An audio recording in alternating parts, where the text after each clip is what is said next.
नमस्कार किसान भाइयों, कार्यक्रम कृषि दर्शन में आप सभी का स्वागत है।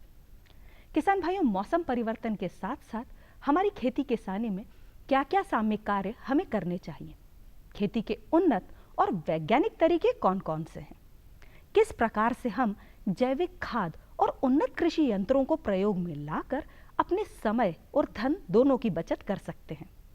इन सभी प्रश्नों के उत्तर मिलेंगे आपको हमारे कृषि को समर्पित एकमात्र कार्यक्रम कृषि दर्शन के अंतर्गत। किसान भाइयों, हमारी हमेशा से यही चाह रही है कि आपको कृषि से संबंधित नवीनतम जानकारियों से अवगत करवाते रहें।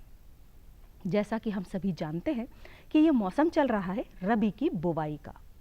रबी की प्रमुख फसल गेहूं, चना, मटर, मसूर आदि में पलेवा से लेकर फसल की विभिन्न अवस्थाओं में बहुत सारे समसामयिक कार्यों की आवश्यकता होती है।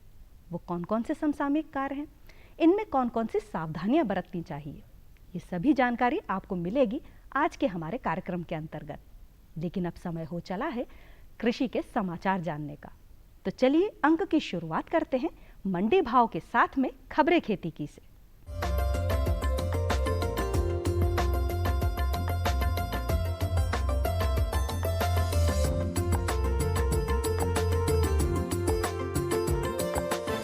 नमस्कार किसान भाइयों, खबरें खेती के में आपका स्वागत है। सबसे पहले नजर डालते हैं प्रमुख समाचारों पर। दलहन तिलहन बुआई की शानदार शुरुआत, सरसों में खरपतवार नियंत्रण, दलहनी फसलों की उन्नत किस्में बोएं, चने की उन्नत किस्मों का करें प्रयोग, गुलाबों को काला धब्बा रोग से बचाएं। देश भर में इस समय रबी फसलों की बुआई ने जोर पकड़ लिया है। गेहूं के अलावा रबी मौसम की दलहनी व तिलहनी फसलों की बुआई किसानों द्वारा शीघ्रता से की जा रही है। पिछले साल की समान अवधि की तुलना में सरसों व गेहूं की बुआई के रकबे में बढ़ोतरी हुई है। हालांकि दलहन की बुआई सुस्त होने के कारण पिछले साल की तुलना में रबी का कुल रकबा इस साल कम है। कृषि विभाग के आंकड़ों से पता चलता है कि गेहूं की बुआई अभी तक 5 लाख हेक्टेयर रकबे में हुई है, जो पिछले साल की समान अवधि की तुलना में करीब 55% ज़्यादा है। वहीं सरसों की बुआई का रकबा 28 लाख हेक्टेयर है, जो पिछले साल की समान अवधि की तुलना में करीब 81% ज़्यादा है। कुल मिलाकर रबी फसलों की बुआई करीब 82 लाख हेक्टेयर है, जो पिछले साल की समान अवधि में हुई बुआई की तुलना में 9% कम है। आने वाले सप्ताहों में इन फसलों की बुआई में तेजी आने की उम्मीद है। सरसों में खरपतवार नियंत्रण। खरपतवार फसल के साथ जल, पोषक तत्वों के स्थान एवं प्रकाश के लिए प्रतिस्पर्धा करते हैं। सरसों की फसल में खरपतवारों को खेत से निकालने और नमी संरक्षण के लिए बुआई के 25 से 30 दिन बाद निदाई गुड़ाई करनी चाहिए। खरपतवारों के कारण सरसों की उपज में 60% तक की कमी आ जाती है। खरपतवार नियंत्रण के लिए खुरपी एवं हैंड हो को प्रयोग किया जाता है। रासायनिक खरपतवार नियंत्रण के लिए फ्लूक्लोरेलिन 45 ईसी की 1 लीटर सक्रिय तत्व प्रति हेक्टेयर की दर से 800 लीटर पानी में मिलाकर बुआई के पूर्व छिड़काव कर भूमि में भली भांति मिला देना चाहिए, अथवा पेंडीमिथेलिन 30 ईसी की 1 लीटर सक्रिय तत्व को 800 लीटर पानी में मिलाकर बुआई के तुरंत बाद छिड़काव करना चाहिए। किसान कल्याण तथा कृषि विकास विभाग ने किसानों से कहा है कि दलहनी फसलों की उन्नत किस्मों की ही बोनी करें। कृषि विभाग ने प्रदेश भर में पर्याप्त मात्रा में चना, मसूर एवं मटर के उन्नत किस्मों का बीज उपलब्ध करवाया है। संचालक ने किसानों को अपील की है कि दलहनी तथा गेहूं का बीज बोने से पहले अंकुरण परीक्षण आवश्यक रूप से करें।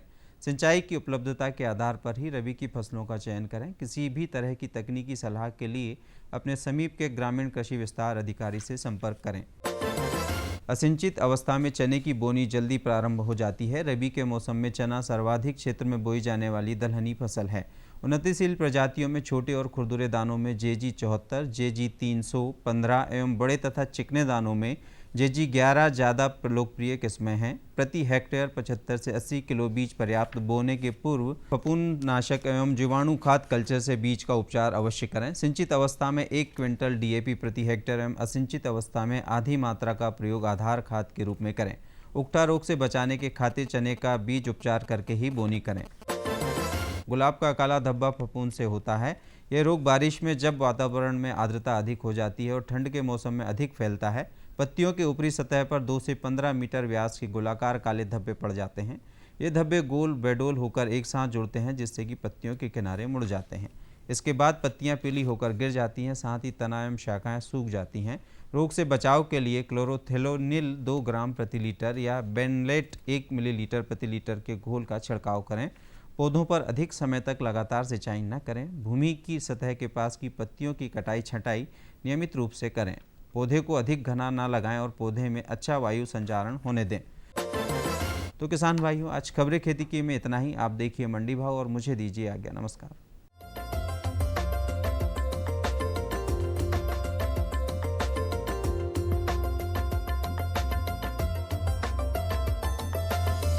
गेहूं के भाव प्रति क्विंटल मंडियों में इस प्रकार रहे। शाहपुरा में न्यूनतम 1525 रुपए, अधिकतम भी 1525 रुपए रहा। खरगोन में न्यूनतम 1800 रुपए, अधिकतम 1921 रुपए। बुरहानपुर में न्यूनतम 1801 रुपए, अधिकतम 1955 रुपए। बड़वानी में न्यूनतम 1850 रुपए, अधिकतम भी 1850 रुपए रहा। मक्का के भाव प्रति क्विंटल मंडियों में इस प्रकार रहे। मुल्ताई में न्यूनतम 1365 रुपए, अधिकतम भाव भी 1365 रुपए रहा। खरगोन में न्यूनतम 1051 रुपए, अधिकतम 1350 रुपए। डिंडौरी में न्यूनतम 1366 रुपए, अधिकतम भाव भी 1366 रुपए रहा। बुरहानपुर में न्यूनतम 1000 रुपए, अधिकतम 1365 रुपए। धान के भाव प्रति क्विंटल मंडियों में इस प्रकार रहे। बिछिया में न्यूनतम 1625 रुपए, अधिकतम भाव भी 1625 रुपए रहा। खरगोन में न्यूनतम 1800 रुपए, अधिकतम 1921 रुपए। बीकनगांव में न्यूनतम 1790 रुपए, अधिकतम 2085 रुपए। बड़वानी में न्यूनतम 1850 रुपए, अधिकतम भाव भी 1850 रुपए रहा।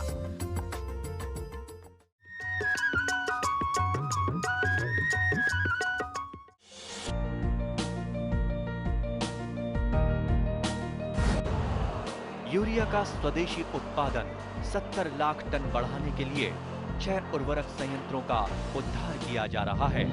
FCIL के गोरखपुर, सिंदरी, तलचर और रामागुंडम संयंत्र, HFCL की बरौनी इकाई और BVFCL की नामरू फोर्थ।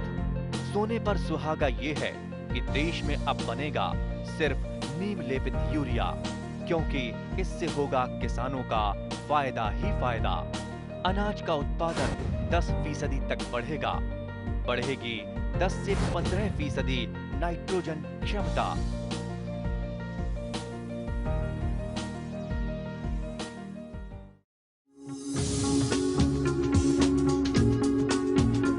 कश्मीर से केरल, अरुणाचल से गुजरात, कहानी जिंदगी की हो या खेती की हो बात, देश के हर रंग की बात राज्यों की। सोमवार से बुधवार शाम 5:20 पर डीडी किसान, बदलते भारत की शान।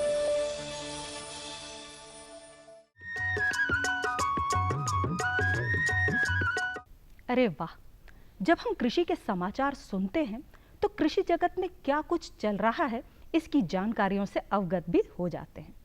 अब समय है जब डॉक्टर रविंद्र मोदी हमें बताएंगे कि रबी की फसलों में समसामयिक कार्य किस प्रकार से किए जाएं। तो चलिए आपके साथ साथ मैं भी जानती हूँ।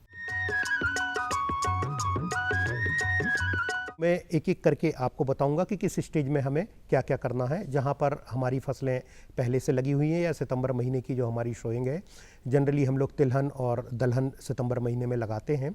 जो नमी खरीफ की रह जाती है उसका उपयोग करते हुए हम लोग इन फसलों का जो है सोइंग करते हैं। तो उन फसलों की हमें निगरानी करना बहुत ज़्यादा ज़रूरी है। उनमें खरपतवार नियंत्रण हमें करना चाहिए। रबी में हिरणखुरी का बहुत ज़्यादा समस्या रहती है। हिरणखुरी बहुत ज़्यादा मात्रा में आने वाली खरपतवार है। तो मेरा किसान भाइयों से अनुरोध यही रहेगा कि जहाँ तक खरपतवार नियंत्रण का सवाल है, आप लोग जो पहले हम किया करते थे, हाथों से उखाड़ के खरपतवार को निकालते थे, वही प्रक्रिया आप लोग अपनाएं और रासायनिक खरपतवार नियंत्रण का उपयोग ना करें तो बेहतर होगा। जहाँ चने की फसल हमारी लगी हुई है वहाँ पर पहले हम लोग देखते थे कि चने की भाजी तोड़ी जाती थी। वो एक तरीका था कि चने में टेलरिंग ज़्यादा से ज़्यादा आए, कंसे उसमें ज़्यादा से ज़्यादा फूटें, शाखाएं उसमें ज़्यादा से ज़्यादा बने। इसलिए हमारे किसान भाई चने की जो मध्य कलिका थी, जो कोमल पत्तियां रहती थी, उनको तोड़ लेते थे और एकत्रित करके उसको भाजी के रूप में उपयोग करते थे। मेरा किसान भाइयों से अनुरोध है कि जहाँ पर इस स्टेज में फसल है वहाँ पर वो लोग ज़रूर चने की मध्य कलिका को तोड़ें, जिससे कि वहाँ पर बहुत ज़्यादा शाखाएँ बने और हमें अच्छे से अच्छा उत्पादन प्राप्त हो। अगर कहीं पर कटवर्म का प्रॉब्लम आ रहा है, कटुआ इल्ली की समस्या आ रही है, तो हमारे किसान भाई उसका जो है कीटनाशकों से नियंत्रण करेंगे। कीटनाशकों में हम जैविक कीटनाशक नीम तेल, नीम की खली वगैरह का उपयोग हम कर सकते हैं। और अगर रासायनिक कीटनाशक का हमें उपयोग करना है तो आप डाइमेथोएट ले सकते हैं। 1.25 से 1.5 लीटर प्रति हेक्टेयर के हिसाब से आप इसका स्प्रे करेंगे तो उस इल्ली का जो है कंट्रोल मिलेगा। अगर हमें कहीं मसूर की फसलों में या जो है राई सरसों की फसलों में माहू की समस्या आ रही है या मसूर में वाइट फ्लाई दिखाई दे रही है, तो हम इस ऐसी जगहों पर जो है डाइमेथोएट या इथोफेन प्रॉक्स का उपयोग करेंगे। अगर इथोफेन प्रॉक्स हम डाल रहे हैं तो 1 लीटर डालेंगे और डाइमेथोएट अगर हम डाल रहे हैं तो 1.5 लीटर डालेंगे प्रति हेक्टेयर के हिसाब से। तो आप लोग इन कीटनाशकों का चयन करेंगे और अपनी फसलों का सुरक्षित करेंगे। जहाँ पर हम सोइंग कर रहे हैं, मेरा आपसे अनुरोध है कि चने में जो है आप इंटरक्रॉपिंग ज़रूर करें, या जो फसलें भी अब आप लगा रहे हैं उनमें इंटरक्रॉपिंग आप अपनाएंगे तो ज़्यादा बेहतर होगा। चने में अगर आप इंटरक्रॉपिंग करना चाहते हैं तो आप अलसी की इंटरक्रॉपिंग कर सकते हैं, बहुत अच्छा इसका रिजल्ट मिलेगा। अगर किसानों को उकसा की प्रॉब्लम है तो उससे उनको छुटकारा मिलेगा। अगर अलसी का इंटरक्रॉपिंग आप उसमें कर रहे हैं तो चने में आप 4 लाइनें चने की डाल दें और 2 लाइनें अलसी की डाल दें। इस तरह से आप उसकी इंटरक्रॉपिंग कर सकते हैं। जहाँ पर हम गेहूं की सोइंग कर रहे हैं तो वहाँ हम देखेंगे कि जो गेहूं का बीज है, कई सारे हमारे किसान भाई ऐसा करते हैं कि जहाँ पर उनके लिए सिंचाई के पर्याप्त साधन है या पानी पर्याप्त मात्रा में है, वो आवश्यकता से अधिक गेहूं का बीज डालते हैं। आप किसी भी परिस्थिति में गेहूं का बीज 100 किलो से ज़्यादा पर हेक्टेयर ना डालें और जो संतुलित उर्वरक हैं आप उनका ही उपयोग करें। जितना अनुशंसित मात्रा है आप उससे ज़्यादा जो है खादों का उपयोग ना करें, उर्वरक का उपयोग ना करें। वो एक तो आपका पैसा ज़्यादा लगेगा और दूसरा आपकी फसलों को उसका कोई बहुत ज़्यादा उपयोग नहीं होगा। इसलिए हमारे वैज्ञानिकों ने जो अनुशंसित मात्रा आपको बताई है या आपके जो सॉइल हेल्थ कार्ड के ऊपर अनुशंसित मात्रा लिखी है या आपने मिट्टी परीक्षण कराया है, वहाँ से जो अनुशंसा आपको मिली है आप उसी के हिसाब से जो है खाद का या फर्टिलाइज़र का उपयोग करेंगे। 3 साल में एक बार जो है अच्छा सड़ा हुआ गोबर का खाद आप लोग ज़रूर अपने खेतों में डालें, जिससे कि हमारी जो मिट्टी है उसकी जो संरचना है उसमें सुधार होगा और फसलों के लिए अधिक से अधिक ऑक्सीजन मिलेगी, वायु मिलेगी, जिससे कि फसलें की बढ़वार अच्छी होती है। एक और चीज़ मैं आपको बताना चाहता हूँ, जो ऐसे खेत हैं जहाँ पर अभी हमने सोइंग नहीं की है, अगर वो खेत खाली पड़े हुए हैं तो मेरा आपसे अनुरोध है कि अगर वहाँ पर मिट्टी परीक्षण आपका नहीं हुआ है तो ऐसे खाली खेतों से आप मृदा नमूना अवश्य ले लें। यदि आपको मृदा नमूना लेना नहीं आ पा रहा है तो मैं आपसे अनुरोध करूंगा कि आप हमारे या तो किसान मित्र से संपर्क कर लें या हमारे ग्रामीण कृषि विस्तार अधिकारी से संपर्क कर लें और उनसे मृदा नमूना आप निकलवा लें और उसका परीक्षण करा के आपका मृदा स्वास्थ्य कार्ड बनवा लें। वैसे मृदा नमूना निकालने में बहुत ज़्यादा कोई टेक्निकल या तकनीकी की ज़रूरत नहीं है। आप एक भी आकार का ऐसा गड्ढा बना लीजिए और गड्ढा बना के उसके किनारे से लेके नीचे से ऊपर तक पूरी मिट्टी को आप छीलेंगे, उसको एकत्रित कर लें। इस तरह से आप अपने खेत में कम से कम 5-6 जगह में जो है मिट्टी एकत्रित करेंगे और इससे ज़्यादा जितनी जगह पे आप एकत्रित करेंगे तो एक्यूरेसी ज़्यादा बढ़ जाएगी। और आधा किलो मिट्टी एकत्रित करके फिर इसको मिला लें। आप मिलाने के बाद में उसके 4 भाग करके आमने सामने के भाग आप रखते जाएंगे और तब तक इसको आधा करते जाएंगे जब तक कि आधा किलो ना बचे। आधा किलो जब ये बच जाएगा तो इसको, ये आपका नमूना हो गया, इसको आप कृषि विभाग में जमा करवा दीजिए। नमूने का विश्लेषण हो जाएगा और आपको अनुशंसित उर्वरकों की मात्रा बता दी जाएगी।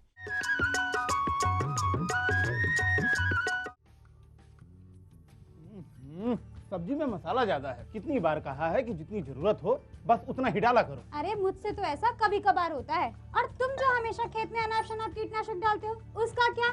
ठीक ही तो कह रही है बहू। देख, खेत में उतनी ही दवा डाल जितनी जरूरत हो। याद रखो, कीटनाशक जहरीले होते हैं।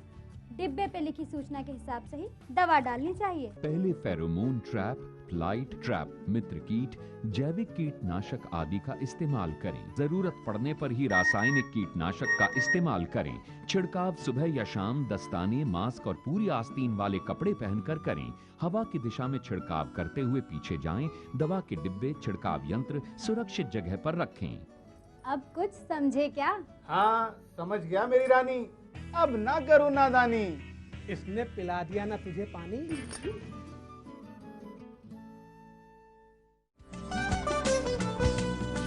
कौन कौन सी हैं सरकारी योजनाएं? कैसे उठाएं इनका लाभ? जानिए अपने गांव का हाल। देखिए चौपाल चर्चा, सोमवार से शुक्रवार सुबह 9 बजे। डीडी किसान, बदलते भारत की शान।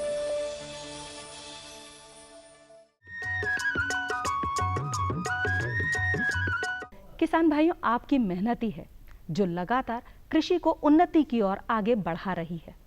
आप ही हैं जो नित नई तकनीकों को अपनाकर कृषि के अंदर अपने नए मुकाम हासिल कर रहे हैं। जी हाँ, हमारे कार्यक्रम के अंतर्गत हम आपको समय समय पर ऐसे ही सफल किसानों से मिलवाते आए हैं।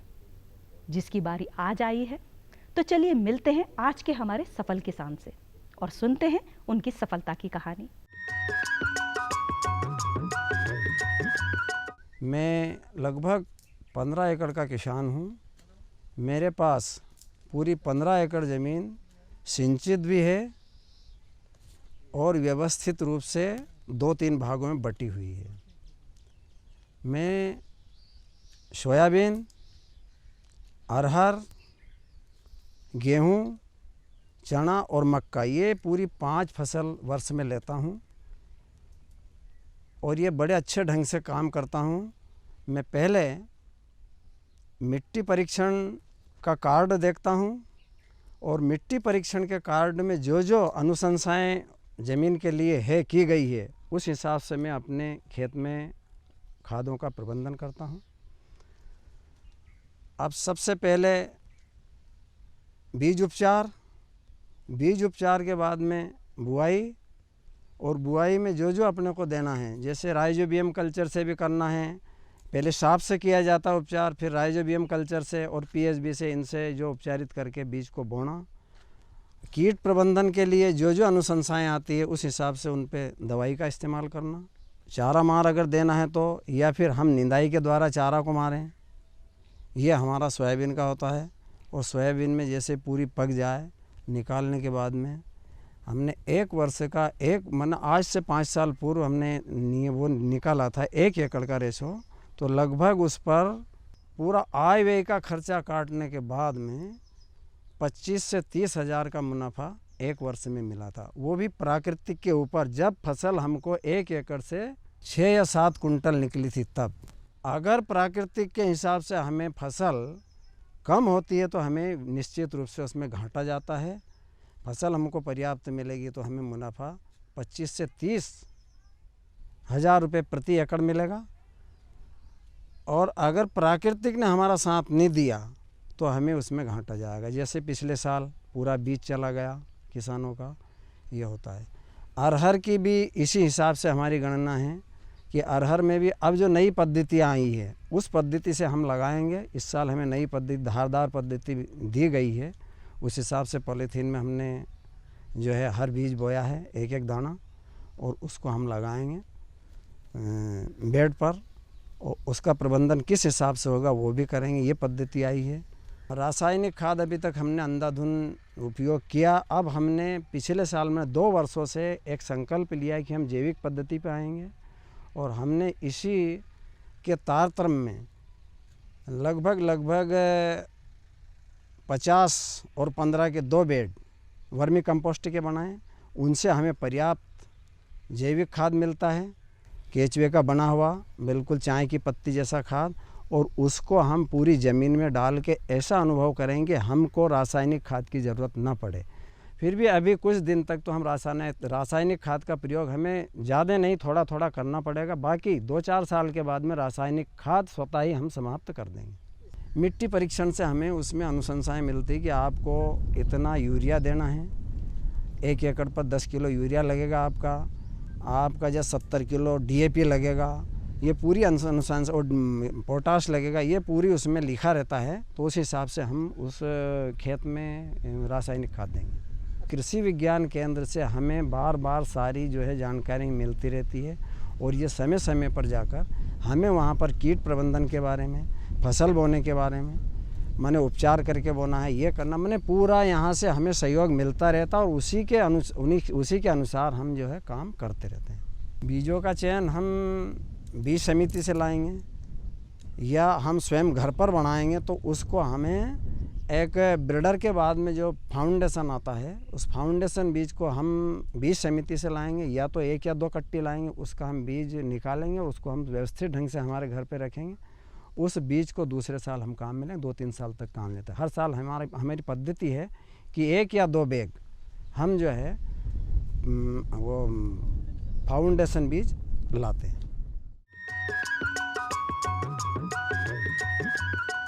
न रुकेगा तू, न झुकेगा तू, कमर कस और सीना तान ले, एक बात बस गांठ बांध ले, बदलाव की तान साध ले। हरियाली खेतों में झूमेगी, खुशियां तेरे कदम चूमेगी। कुछ सीख नया, कुछ सिखा तू, है फौलादी दिखा तू, कमर कस और सीना तान ले, एक बात बस गांठ बांध ले, बदलाव की तान साध ले।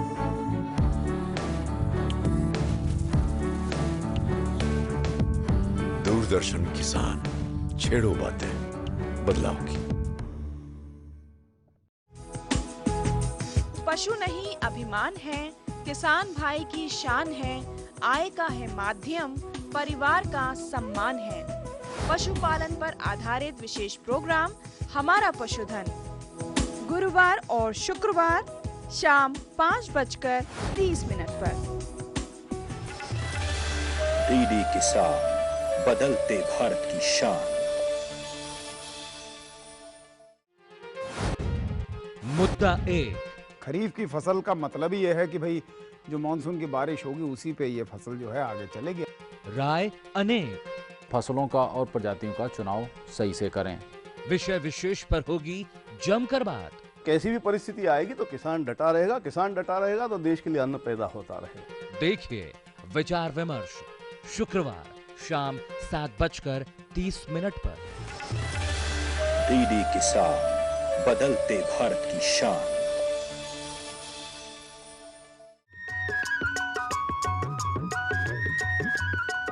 किसान भाइयों, आज के अंक में हमने जाना कि रबी की फसलों में समसामयिक कार्य किस प्रकार से किए जाएं, उनमें सावधानियां क्या क्या बरती जाएं।